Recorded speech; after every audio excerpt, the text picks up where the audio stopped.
4월을 주신 하나님을 찬양합니다. 또 예배 자리에 함께하신 여러분들 주의 이름으로 또 사랑하고 또 환영합니다.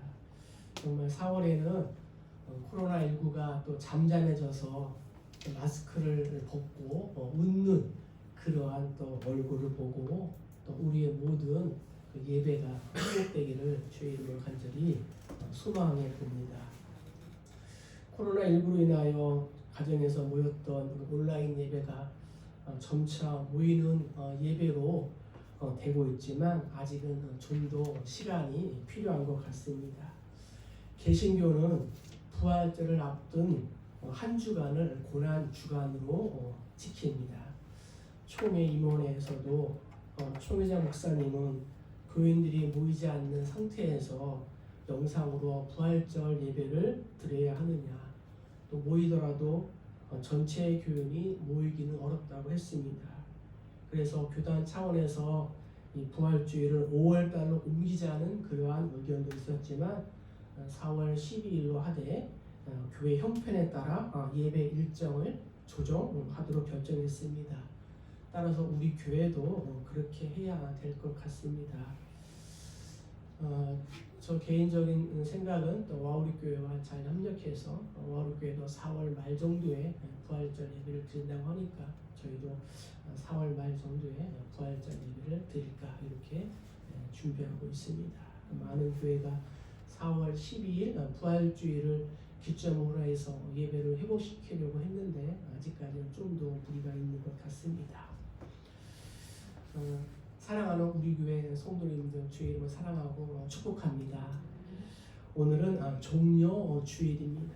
종려 주일은 부활주일 사이에 정말 일주일을 이렇게 보내는 고난 주간에 앞서 있는 게 바로 이 종려 주일이라고 합니다.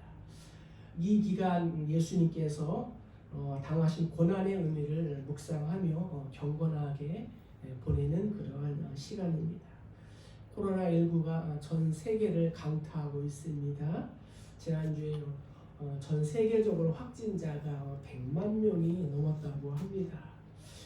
이번 고난 주간은 정말 성도들에게 정말 예수님의 고난을 묵상하는 그러한 고난 주간이 될 것 같습니다.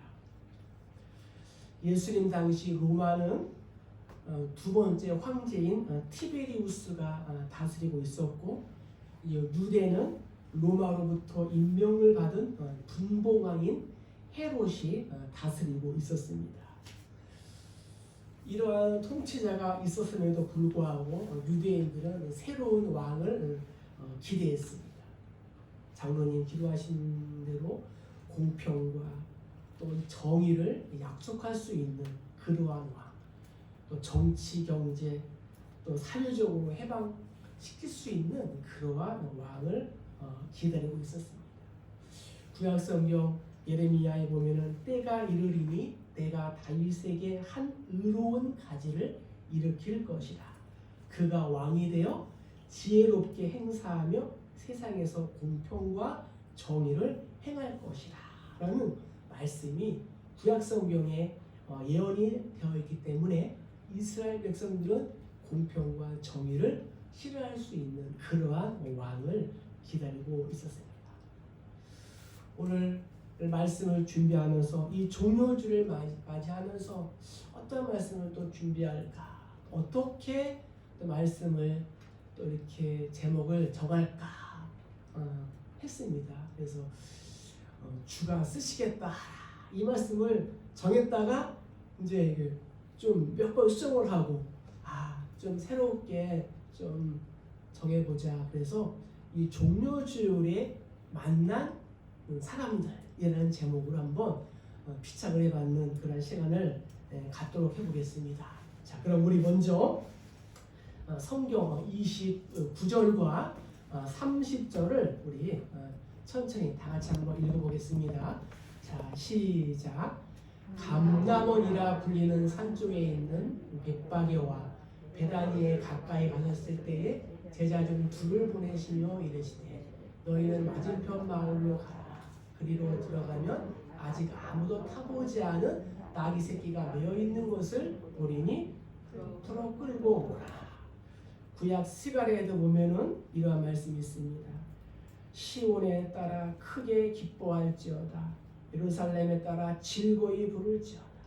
보라, 내 왕이 내게 임하시나니 그는 공의로우시며 구원을 베푸시며 겸손하여서 나귀를 타시나니 나귀의 작은 것 곧 나귀 새끼니라 라는 말씀이 기록되어 있습니다. 본문의 이 감람산 또 감람원이라고 불리는데요. 이 감람산은 예루살렘 동쪽에 있습니다. 이곳에는 잡히시기 전날 밤 기도하셨던 겟세마네 동산이 이곳에 있고요. 또 이곳에서 예수님이 승천하셨습니다.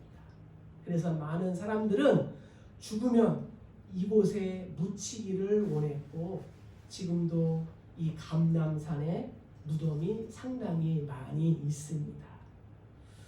또 감람산에는 예수님의 행적을 기념하는 장소가 있어서 성지순례 시 반드시 가야 하는 코스 중에 하나가 바로 이 감람산입니다. 또한 본문의 이 베다니는 예수님께서 이 마르다와 마리아의 오빠인 나사로를 살리신 곳이 바로 또 이 베다니인 것입니다. 예수님 감람산 근처에 도착하셔서 제자들을 맞은편 마을로 보내십니다. 그리고 아무도 타보지 않은 나귀 새끼가 매어 있는 것을 보면 주인에게 말해서 주가 쓰시겠다 하면서 끌고 오라고 말씀하십니다. 그리고 만약에 누가 왜 이렇게 하느냐라고 묻는다면 주가 쓰시겠다, 주가 사용하시겠다라고 대답하라 말씀하셨습니다. 제자들이 가보니 정말 나귀 새끼가 있었습니다. 주인은 주가 쓰시겠다는 이 제자들의 말에 즉시 이 나귀를 내어줍니다. 예수님은 나귀를 타시고 사람들의 환호와 또한 찬송을 받으며 예루살렘 성 안으로 들어가시게 됩니다. 고대 세계에서는 왕이 행차할 때 특별히 전쟁에서 승리하고 돌아올 때 왕은 우람한 말을 타고 위풍당당하게 들어옵니다. 그리고 그 권위 때문에 누구도 그 앞에서 감히 고개도 들 수 없고 다가갈 수도 없습니다. 예수님의 모습은 어떠했을까요? 예수님도 나귀를 타시고 사람들의 열광적인 환호 속에 예루살렘으로 들어오십니다. 그러나 예수님의 경우는 겸손한, 아니 초라한 왕의 행차였습니다. 한번 생각해 보십시오. 나귀 새끼를 탄 왕이 어떻게 권위적이며 어떻게 강압적일까요? 나귀 새끼를 타고서는 전쟁을 할 수가 없습니다. 나귀 새끼는 다리가 짧아서 우러러볼 필요도 없습니다. 누구든지 다가가서 만질 수 있고 눈 높이를 맞출 수가 있습니다. 동네에 또 마을에 새로운 무언가가 나타나면 언제나 호기심을 가지고 스스럼 없이 따라다니는 존재들이 있습니다. 누굴까요? 아이들입니다. 제 기억에도 어린 시절 동네에 그때는 좀 방역하는 그러한 차들이 많이 다닌 것 같아요. 그래서 방역하는 소독차가 오면은 그 차 꽁무니를 쫓아다니면서 또 소리 지르고 그 연기를 또 마신 적도 있는 것 같습니다. 아마 예수님 시대에도 그랬던 것 같습니다. 예수님이 타신 나귀는 아직 아무도 태워보지 않은 그러한 어린 나귀였습니다. 건장한 석인을 태운 그 모습이 얼마나 우스꽝스러웠을까요? 뒤뚱뒤뚱하고 또 서툴고 떨어질까봐 또 불안하고 왕의 행렬과는 전혀 어울리지 않았지만 예수님은 겸손한 왕으로 또 평화의 왕으로 남녀노소 또 빈부귀천 지고하를 막론하고 누구나 쉽게 친근하게 다가갈 수 있는 그러한 분이셨습니다. 그래서 예수님은 나는 마음이 온유하고 겸손하니 나의 멍에를 메고 내게와 배우라 이렇게 말씀하셔요.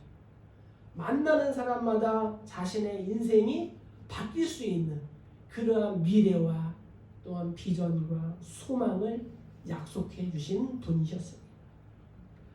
예수님은 단순히 정치적인 경제적인 압박에서 구원이 아닌 인간의 가장 본질적인 문제, 죄로부터 나를 살리고자 이 땅에 오시고 십자가의 고난을 당하신 분인 줄 믿습니다.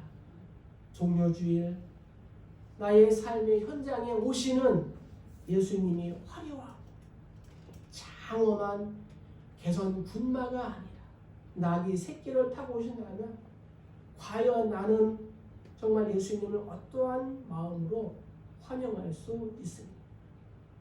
나귀는 겸손함과 낮아짐을 상징합니다. 예수님 오늘도 내일 나귀를 타신 겸손한 모습으로 그렇게 내 마음에 또 내 가정에 그리고 일터와 이 땅에 오시기 때문입니다. 성경에는 12 제자들처럼 자신의 이름이 나오는 경우가 많이 있지만 이름을 밝히지 않은 그런 경우도 많이 있습니다. 그래서 히브리 기자는 우리에게 구름같이 허다한 둘러싼 증인들이 있다라고 말합니다. 사르밧 과부, 수넴 여인, 구레네 시몬, 막달라 마리아, 백부장, 또한 중풍병자를 들고 온 친구들, 그리고 오늘 본문에 나오는 나귀 주인. 사실 이러한 사람들이 예수님과 또한 선지자들 사역의 진정한 동역자인 것 같습니다. 아무리 보잘것없고 연약한 존재라 할지라도 죽게 드려지면 예수님 사역에 귀하게 사용될 줄로 믿습니다. 나귀 주인, 나귀 새끼를 예수님께 드리지 않았다면 나귀는 그저 사람을 태우고 수레를 끄는 동물로 사람들에게 고기를 주는 것으로 아마 끝났을 것입니다. 그러나 죽게 드려짐으로 인하여 메시아에 관한 이 구약의 예언을 이루게 된 줄로 믿습니다. 알래스카의 인디언들은 백곰을 잡을 때 주로 이제 칼과 활을 사용한다고 합니다.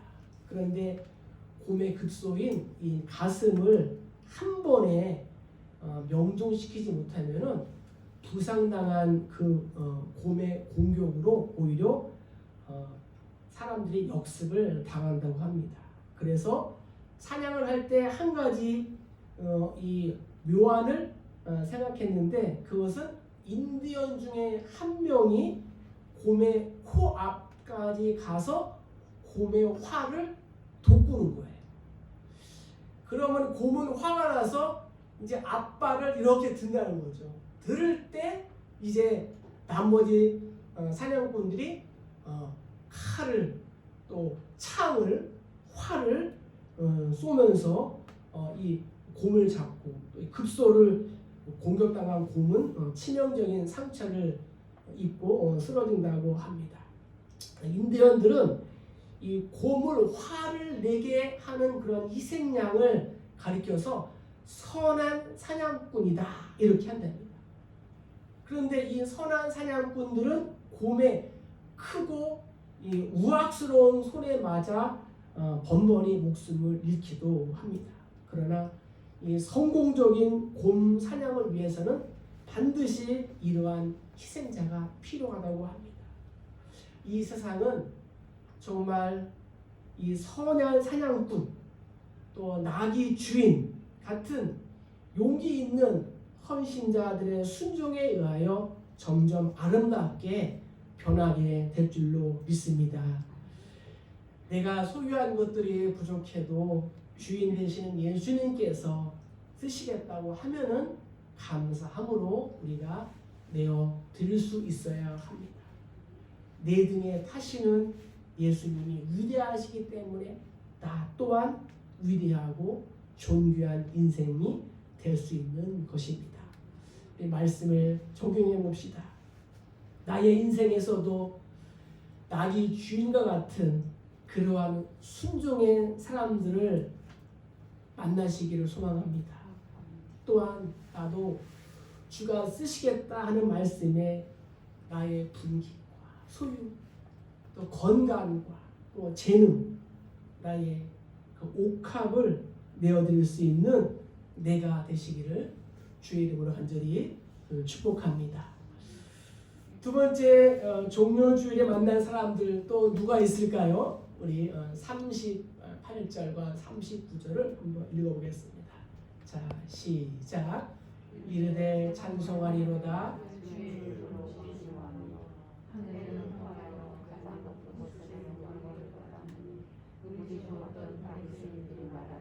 선생이여 당신의 제자들을 책망하소서. 아거늘. 아멘. 마태복음 21장 9절에도 보면은 무리가 소리 높여 이르되 호산나 다윗의 자손이여 찬송하리로다. 주의 이름으로 오시는 이여 가장 높은 곳에서 호산나 하더라 라고 말씀하고 있습니다. 드디어 예수님이 예루살렘 성에 들어가시고 많은 사람들이 흥분하며 또 환호하기를 시작합니다. 사람들은 나뭇가지를 잘라서 길에 놓습니다. 요한은 이 나무를 종려나무라고 말하고 있습니다. 제자들과 사람들은 자기의 겉옷을 벗어서 길에 깔아놓습니다. 그 옷으로 양탄자를 대신합니다. 고대 오랜 간습으로 땅에 옷과 나뭇가지와 이 꽃을 깔아놓는 것은 왕에 대한 존경심의 표현이었습니다.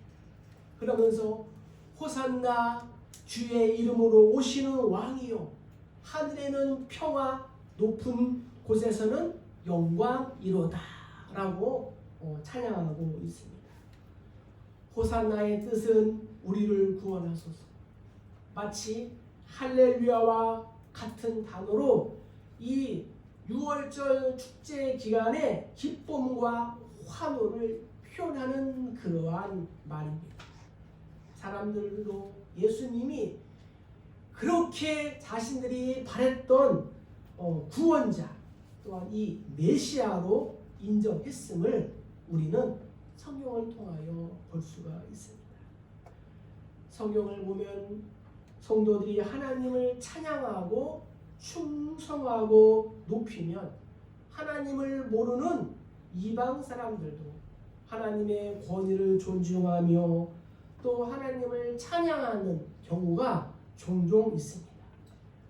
다니엘은 바벨론에 포로였으나 하나님께 기도하고 생명의 위협 속에서도 자신의 신앙의 절개를 지켰습니다. 그 결과 느부갓네살 왕도 하나님을 찬양하며 하나님을 경외하기 시작했다라고 성경이 기록되고 있습니다. 초대교회 성도들도 하나님을 열심히 섬기고 구제와 선행을 한 결과 교회가 사람들에게 칭찬을 받게 되었습니다. 예수를 믿는 무리들이 더 왕성해졌다라고 사도행전은 기록하고 있습니다. 그런데 여기서 또 다른 부류의 사람들이 등장하고 있습니다. 누굽니까? 바리새인들이었습니다. 그들의 반응은 달랐습니다. 아이들과 사람들과 제자들이 예수님을 하나님의 아들, 왕, 메시아로 찬송하는 것을 트집 잡아서 신성 모독죄로 간주에 화를 냅니다. 분노를 합니다. 마태는 이렇게 기록했습니다. 대제사장들과 서기관들이 예수께서 하시는 이상한 일과 또 성전에서 소리질러 호산나 다윗의 자손이요 하는 어린이들을 보고 노하였다라고 기록하였습니다. 사람들은 예수님을 주의 이름으로 오시는 왕으로 맞이하고 고백했지만 바리새인들은 예수님을 선생이라 낮추어 부르며 사람들을 대신 책망해 주기를 요구합니다. 꾸짖어 달라고 말합니다. 바리새인들은 율법에 능통하고 또 말씀에 정통했지만 눈앞에 계신 예수님을 알아보지 못했습니다. 예수님을 하나님의 아들로 못 보고 마땅히 드려야 할 그러한 입술로 찬송을 하지 못하고 오히려 방해를 하고 있는 것입니다. 프랑스 종교개혁자 칼빈과 또 독일의 종교개혁자인 루터가 하루는 교리 때문에 한때 사이가 좋지 않은 그러한 시절이 있었습니다. 루터의 공격에 칼빈은 말합니다. 루터가 나를 마귀라고 한다고 해도 나는 그를 하나님의 종으로 높이리라 했습니다. 나와 칼빈의 모습, 찬양하는 사람들과 바리새인들의 모습을 비교해 봅시다. 나는 바리새인들처럼 책망하며 비난하고 있으니까 내가 상대방의 약점을 찾고자 한다면 그 사람의 모든 것이 비난거리가 될 수가 있습니다. 그러나 상대방을 향한 비난하는 마음을 내가 의지적으로 억제하고 살핀다면 내 마음에는 평강이 오게 될 것입니다. 그래서 예수님이 말씀하셨습니다. 이같이 너희 빛이 사람 앞에 비치게 하여 그들로 너희 착한 행실을 보고 하늘에 계신 너희 아버지께 영광을 돌리게 하라 라고 말씀해 주셨습니다. 코로나19로 인하여 모이는 예배도 어렵고 사실 전도도 어려운 것 같습니다. 그럼에도 나름대로 우리 교회가 선한 일을 하고 있는 거예요.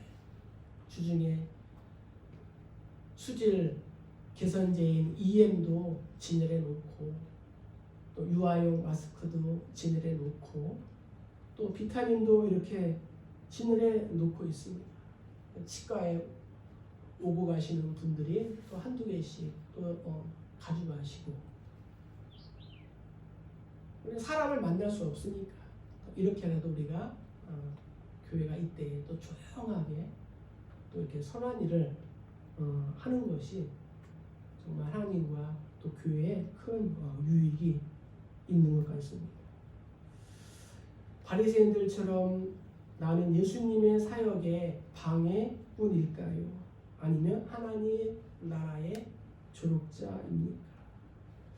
눈앞에 계신 예수님을 우리가 알아보지 못하고 분노하는 그러한 현대판 바리새인이 혹시 내가 아닐까? 오늘 말씀을 통하여 우리 삶 가운데 또 나에게 적용을 한번 해보는 거예요.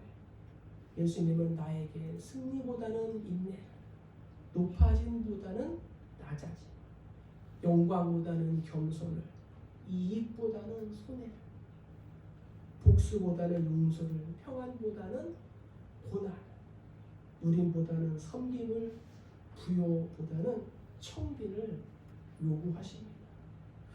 예수님의 제자여 성도라고 불리는 내가 먼저 예수님을 찬양하고 경외하고 높이는 생활을 한다면 주님의 교회와 또한 주님의 이름이 세상에서 높임을 받게 될 줄로 믿습니다.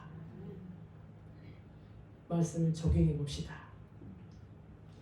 나는 예수님의 사역에 어떻게 협력하고 있습니까?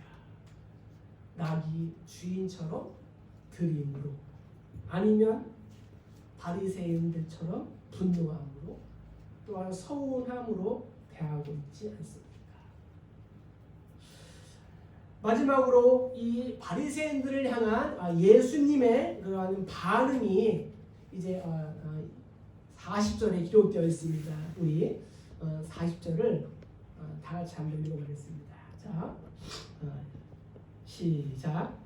대답하여 이르시되 내가 너희에게 말하노니 만일 이 사람들이 침묵하면 너희들이 소리 지르리라 하시니라. 아멘. 이사야 55장에도 보면은 너희는 기쁨으로 나아가며 평안히 인도함을 받을 것이요 산들과 언덕들이 너희 앞에서 노래를 바라고 들의 모든 나무가 손뼉을 칠 것이며 기록하고 있고요. 하박국은 담에서 돌이 부르짖고 집에서 들보가 응답하리라. 무슨 말이에요? 너희들이 찬양하지 않으면은 담벼락에 있는 돌들이 부르짖고 집에 있는 이 들보가 찬양으로 응답하리라. 예수님은 자신의 권위를 거부하고 사람들의 침묵을 방해하는 바리새인들을 향하여 정면으로 도전하십니다. 사람들이 침묵하면 이 돌들이 소리를 지를 것이다. 예수님의 예루살렘 입성은 백성들이 기뻐하는 일이고 천사들이 기뻐하는 일이며 더 나아가서 하나님이 가장 기뻐하시는 구속의 사역을 이루시는 일인 줄 믿습니다. 그러므로 모든 피조물들이 찬양을 해야 마땅한 것입니다. 오늘날도 성도들이 역시도 예수님을 위하여 증거할 때 고통스러운 압력에 직면하게 됩니다. 지금 이 상황이 우리에게 고통스러운 압력으로 다가오는 현실입니다. 그러나 우리가 예수님을 하나님의 진정한 메시아로 인정하고 사랑한다면 주를 위하여 소리를 쳐야 할 줄로 믿습니다.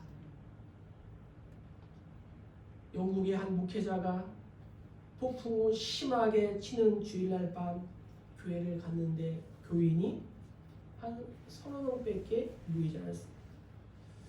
낙심하며 원망 반, 애원 반 하는 섞인 목소리로 하나님께 하나님 교인이 가득 차게 해주세요 라고 기도했어요. 그날 밤 꿈을 꾸었는데 꿈에서 교회에 가보니 교회 안에 교인이 정말 꽉 찬 거예요. 자신의 기도가 응답되는 거죠. 마침 찬양대가 피아노 반주에 맞춰서 찬송을 부르고 있었습니다. 그런데 찬송 소리는 들리지 않고 단지 초등학생 소녀의 찬송 소리만 들렸습니다.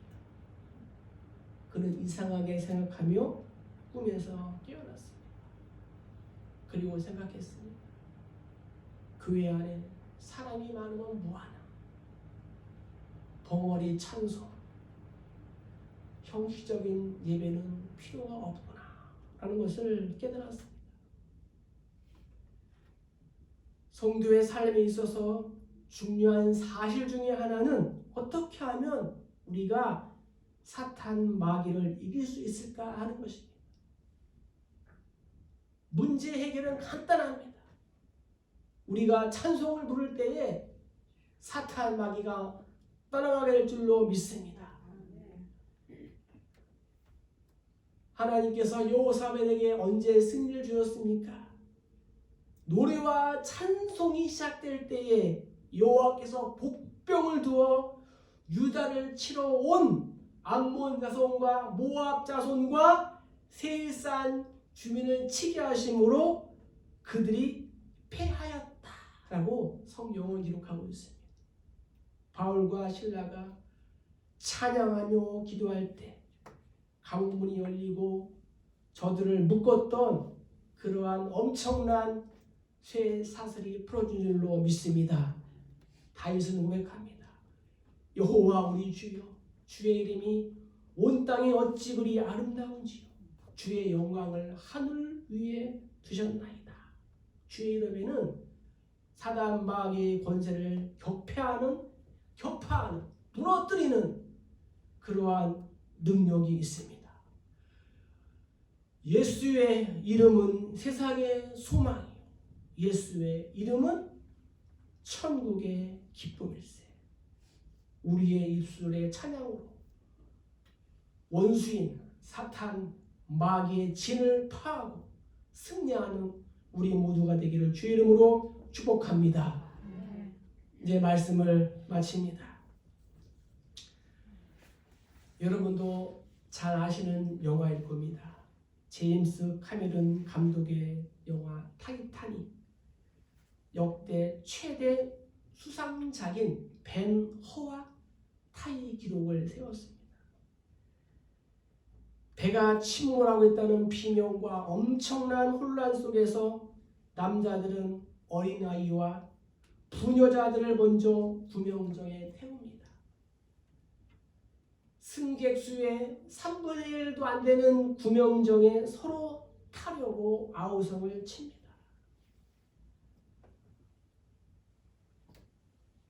어린아이와 부녀자들을 이어서 할머니, 할아버지, 그리고 연주를 하던 실내 관현악단의 사람들도 구명정을 타게 됩니다.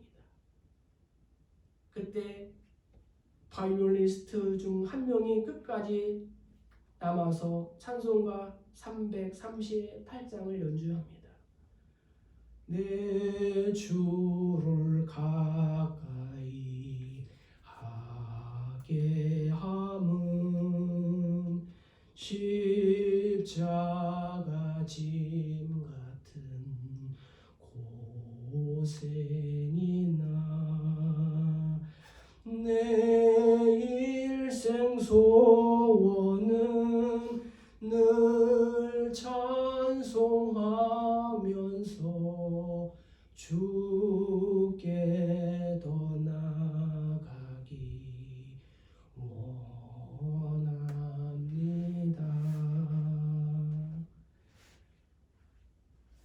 살려고 도망치던 연주자들이 한 명 한 명씩 다시 돌아와 함께 연주를 합니다. 마지막 순간까지 자신들의 본분을 지킵니다. 그리고 그들의 모습은 배와 함께 깊은 바다 속으로 사라져 가게 됩니다. 죽음의 위기 상황 속에서 그들의 사명인 찬양을 했고, 구명정을 통하여 빠져나가지 못한 사람들이, 그들은 자신의 위치에서 배의 키를 잡고 두 노 부부는 서로 안고 손을 잡고 마지막을 보냈습니다. 이사야는 고백합니다. 그가 찔림은 우리의 허물 때문이요, 그가 상함은 우리의 죄악 때문이라. 그가 징계를 받음으로 우리가 평화를 누리고 그가 채찍에 맞음으로 나는 나음을 입었도다. 한 주간 동안 대한예수교 장로회 총회 합동 교단에서 고난주간 특별 새벽 기도를 합니다. 제가 게시판에 붙여놨습니다. 거기 보시고 새벽 5시에 컴퓨터라든가 뭐 이렇게 또 스마트폰으로 들어가시면은 내일은 오륜교회 김은호 목사님이고 이제 소광성 목사님, 송태희 목사님 그렇게 해서 월요일부터 토요일까지 5시에 설교 듣고 기도할 수 있습니다.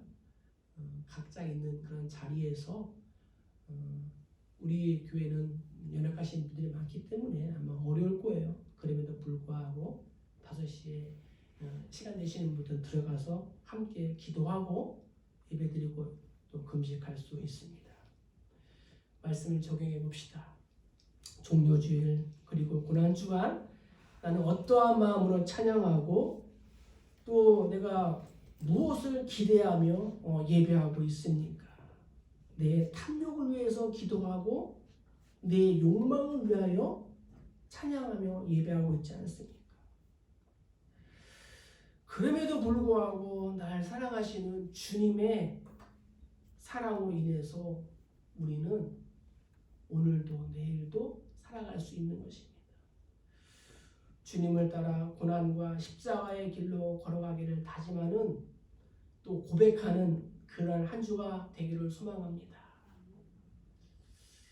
종료주일에 만난 사람들 예수님처럼 겸손하고 나귀 주인처럼 순종하며 사람들처럼 찬송하되 우리의 삶이 끝나는 그날까지 전천후 찬양, 전천후 찬송으로 하나님 사역에 아름답게 쓰임받는 우리 모두가 다 되시기를 주의 이름으로 간절히 축복합니다. 축복합니다.